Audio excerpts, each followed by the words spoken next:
cutting tool, Harbor Freight, like 14 bucks.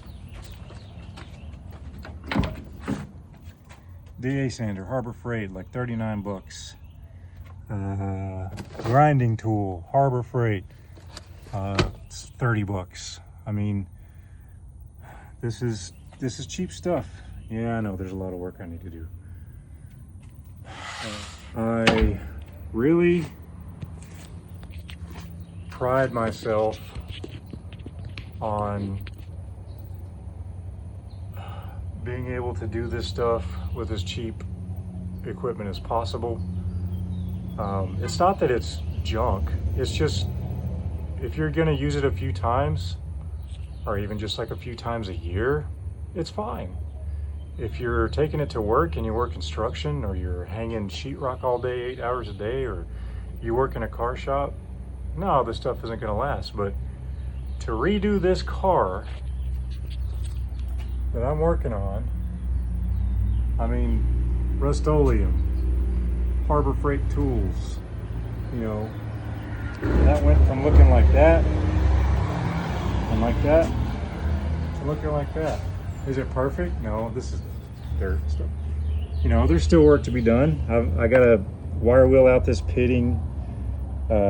I'm gonna go ahead and treat it again, and then I'm gonna,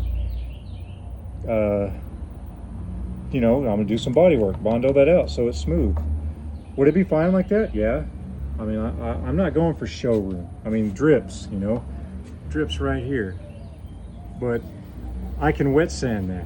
I'm gonna have to recoat this whole roof anyway because of my fun little welding job. But I mean, the main goal of this is because if I live full life expectancy, I'm almost 50. I got what, 30 years left, if I'm lucky. Now, how many of those 30 years will I be able to work on this car? That's the question you gotta ask. I've got a 3-year-old, I've got an almost 1-year-old, and I have another boy on the way. And they will all still be young men when I'm gone.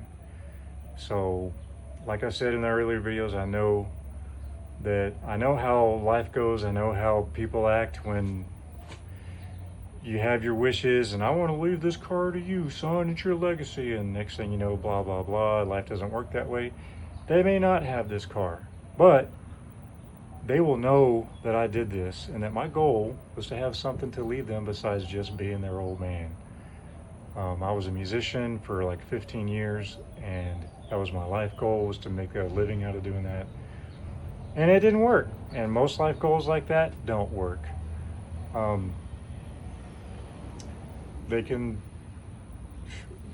My thought process is long after I'm gone.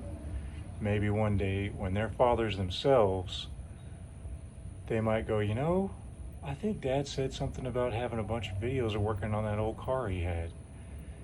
And they might be interested in seeing that stuff. Now, the second reason for making these videos and putting them on YouTube instead of just storing them on a disc somewhere is because of people like me. People that they're maybe good with their hands, but they don't know what they're doing. They don't know how.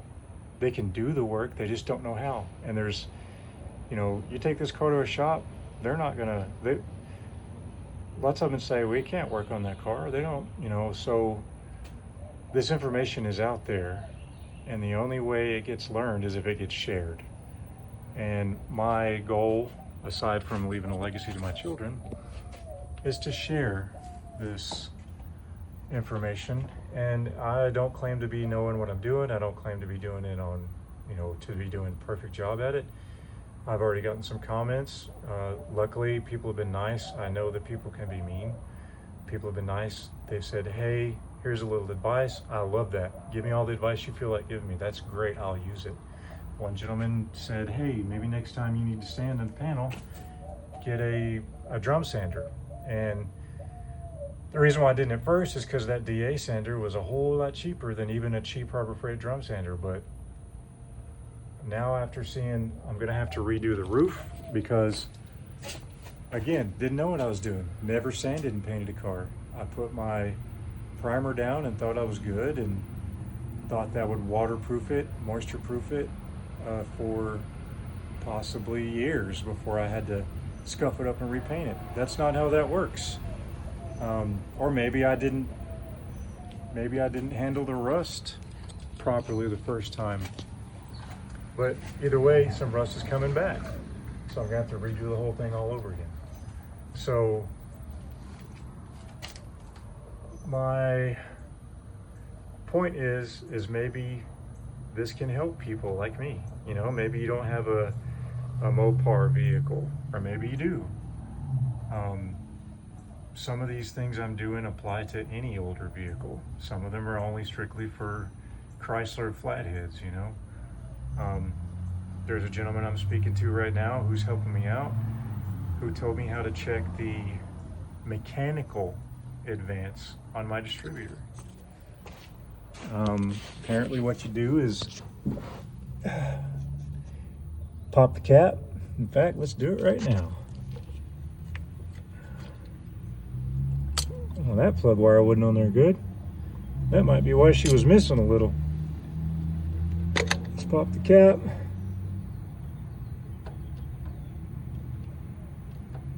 If it turns, well, it turns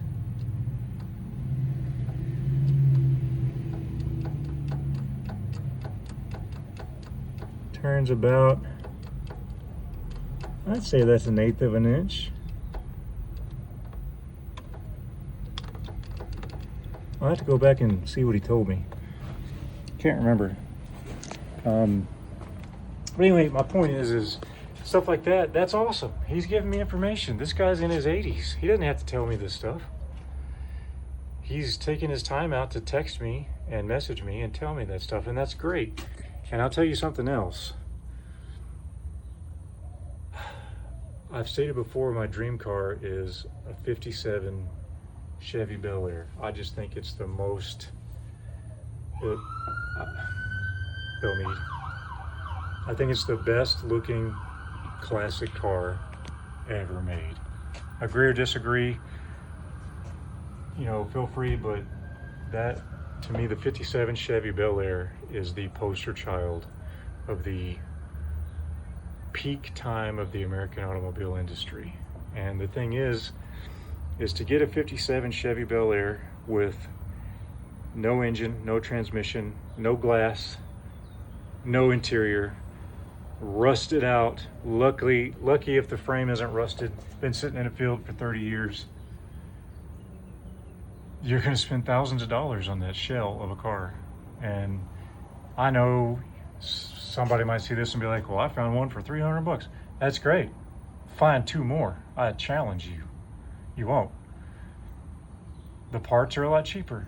The windshield that I'm having to replace on this 56 Belvedere, cheapest I can find is 350 bucks. That's before tax, before shipping. The gasket alone, 250 bucks. You know, 57 Chevy windshield, 150. Gas tank on this Belvedere, had to replace it, 350. 150 bucks on a Tri-5 Chevy. Like, there's just more parts available, so there's cheaper. You can build those Tri-5s especially completely frame up out of a catalog. You can't with this car. Now, you can find the parts. This isn't like a Packard or something like that where you're going to be searching for years for simple stuff, you know, especially the trim. But I don't know, I got on some Chevy forums and was just looking because that's what I was interested in. And people, they're just gatekeeping to the point of being stupid. And I guess the information's out there so readily available that maybe they look at like you're wasting their time if you're asking them. But one day they'll be gone. One day they'll stop making stuff and you'll be in the same boat that I've been in with this car, relying on the generosity of people that have the knowledge and are willing to share it and go out of their way to do it, because they are having to go out of their way to do it. I don't like shipping things in the mail at my age. imagine being 80 and communicating over social media and texting somebody and going and putting the part, packing it up, going to the post. I mean, like, I really appreciate the fact that these people are willing to do that. And that's what I like about the Mopar community. And I have always liked the way old Dodges looked, old, Chryslers, especially 40s, 50s. They've got it. They've got that if you like classic cars from the 40s, 30s, 40s, and 50s, you'll know what I'm speaking of. But, 60s and 70s, totally different beast, totally different group of people, and that's fine. But to me, the post-war vehicles, pre-1959, are the best looking vehicles the world, plus the United States, has ever created. And the fact that there are people willing to share information and knowledge that is a treasure trove to help other people out and go out of their way to do it for little to no profit, that's what separates the Mopar people from the Chevy people. So remember that, kids. That's why Daddy chose this car. Well,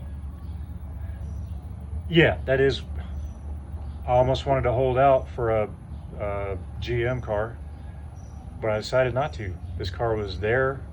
The guy was like, he was asking 28, he took 25. He's like, I'll tow it to your house if you give me 25. Red flag. But hey man, took a risk and poured gas in the carb and it started right up. Now that's where my good luck stopped, but yeah, anyway, so there's a little bit of everything, but there's my throttle linkage.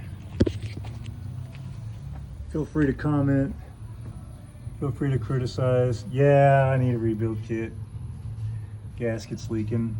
This was an NOS Stromberg WW 2-barrel carb mounted on a 1-barrel adapter so that I can put it on my 56 Mopar intake and don't have to worry about fighting 2 carbs.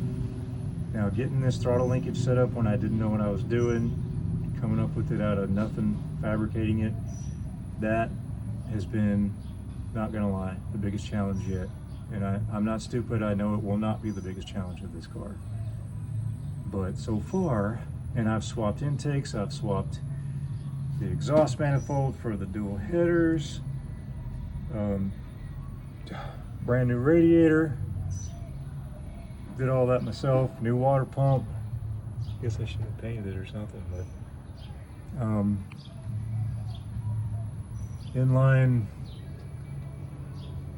radiator filter.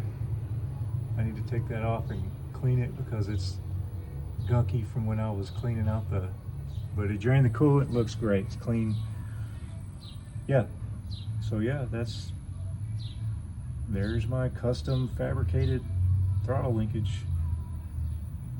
So yeah, happy trails. Next video is probably going to be